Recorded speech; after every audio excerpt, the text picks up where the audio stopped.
Good evening, and welcome to another one of my segments of A Verse a Day Keeps the Muslims Away. Today I'll be talking about the status of women in the Quran. Shall we begin? First, Surah Al-Baqarah, the cow, verse number 223. Your wives are a tilth to you, so go into your tilth when you like. So essentially here we're saying that a woman is really nothing but a piece of land, and you can go and plow it whenever the hell you want without asking permission or anything, so your wife is just there for the taking whenever you want. Moving on, verse number 282, same surah, also in Surah Al-Baqarah, and this one's talking about if you're doing some kind of debt, if you're borrowing money, then you have to get a scribe, and let's see what happens.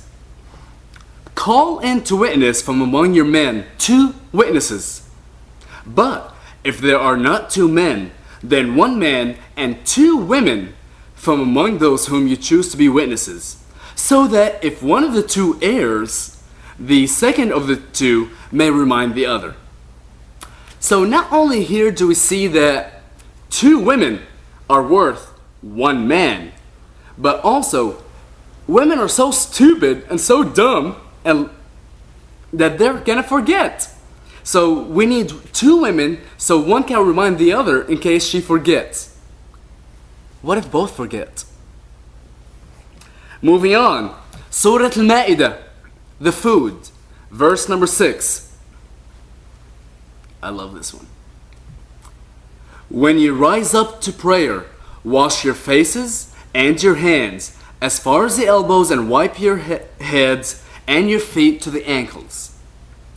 And if you are sick or on a journey, or one of you come from the privy, or you have touched a woman and you cannot find water, betake yourself to pure earth and wipe your faces and your hands therewith. So, before you pray, you ought to be clean. That's fine. However, if you've touched a woman and there's no way for you to clean yourself from the unholiness of the woman, go find some dirt and rub it all over yourself, because dirt is cleaner than a woman. Moving on, Surah An-Nur, the light, verse number 31. This is referring to the hijab. Let them wear their head coverings over their bosoms and not display their ornaments except to their husbands or their fathers or the fathers of their husbands or their sons or their sons of their husbands or their brothers or their brothers' sons or their sisters' sons or their women or those whom their right hand possesses, slaves, or the male servants not having the need of women. I'm not sure if those are castrated slaves or gay slaves. It doesn't really say, just male servants not having a need of women. Or the children who have not attained knowledge of what is hidden of women. So essentially here, you're supposed to cover up except for close family members. And I know it kind of sounds weird talking about covering up your ornament, but I'm gonna have to be fair. An ornament here does not really talk about something that's hanging. It talks about something that leads grace or beauty. So essentially, it is talking about covering up your beauty and your grace from strangers. Moving on, Surah Al-Ahzab, the allies, verse number 50. O Prophet, surely we have made lawful to you your wives, whom you have given their dowries, and those whom your right hand possesses out of those whom Allah has given to you as prisoners of war. So, of the women who are lawful to Muhammad, the Prophet, to take, are his wives, to whom he has paid dowries, and to whom he is legally married, and all the female slaves that Allah has given him as prisoners of war. Moving on, verse number 51. You may put off whom you please of them, and you may take to you whom you please, and whom you desire. This is most proper. So Muhammad not only can take any of his wives, and any of his female servants, he's also offered any woman that he wants and anyone that he desires, as this is most proper. Thanks be to Allah. Moving on. Surah Saft, the Rangers. آية رقم 21, verse number 21 through 23. This is the day of the judgment which you called a lie. Gather together those who were unjust and their associates, and what they used to worship besides Allah, and lead them to the way to hell. One thing I do want to bring up here is the Arabic definition of the word associates. I wasn't really clear on what associates mean.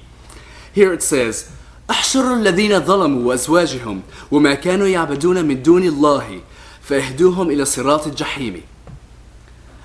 Instead of the word associates, it's translated, actually the original Arabic is azwajihim, their wives. So, if a man lives a shitty life, if a man sins, if a man worships somebody other than Allah, lead him to the fiery pits of hell along with his wife, no matter what she's done. Because she's his wife, she's his tilth. Moving on, Surah Al-Talaq, the divorce, verse number 4. Actually, this book right here talks about the protocols, the social mores, the norms of how you're supposed to divorce a woman. My favorite verse, however, is verse number 4, where it says, and as for those of your women who have despaired of menstruation, if you have a doubt, their prescribed time shall be 3 months. So, if your wife is too young to have even reached puberty, if she's not even menstruating yet, if you're going to divorce her, give her 3 months. Because, you know, she's just a kid. And the very last one I want to go to is Surah At-Tahrim, the prohibition. Verse number 5. This is talking about the Prophet Muhammad. Maybe his Lord, if he divorce you, he will give him in your place wives better than you, submissive, faithful, obedient, penitent, adorers, fasters, widows, and virgins. So, when Muhammad divorces his wife, God will actually give him a better wife who's more submissive and obedient and a widow and a virgin. One thing I do want to go back again to the Arabic section is the word submissive. And surprisingly, it was translated properly. In Arabic, the word submissive is muslimat. Muslimat is the plural form of muslima. Muslima is the feminine form of Muslim. Muslim is a Muslim. So Muslim is a male Muslim.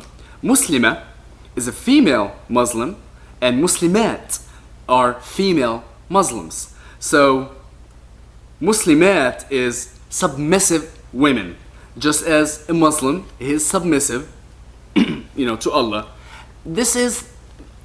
Don't confuse the word Islam with the word Salam. They have completely different roots. Actually, they probably come from the same trilateral root, Sin, Lam, Mim, Salama. However, one means peace, one means to submit. This Islam is a religion of submission. Now, to those of you that say, "Oh, I can find worse verses in the Bible, in the Torah, in the Talmud, in the Old Testament, in whatever," I don't care. I don't care. I chose to find the verses in the Quran. If you can find worse verses in any of the other books I've mentioned, good for you. I actually don't give a fuck. I chose to show the religion of peace, the religion of equality, and how it portrays women within it. Thank you very much for joining, and you have a wonderful evening, and see you soon.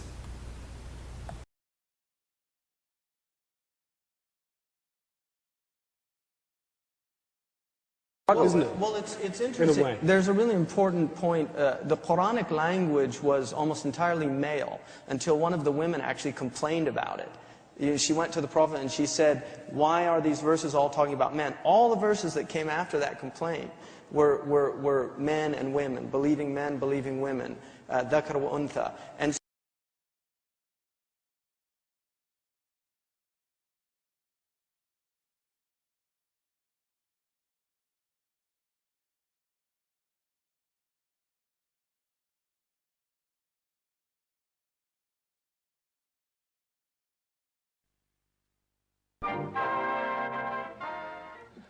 Från en smörsångare till en annan. Den som jag nu åsyftar är Emil Ford.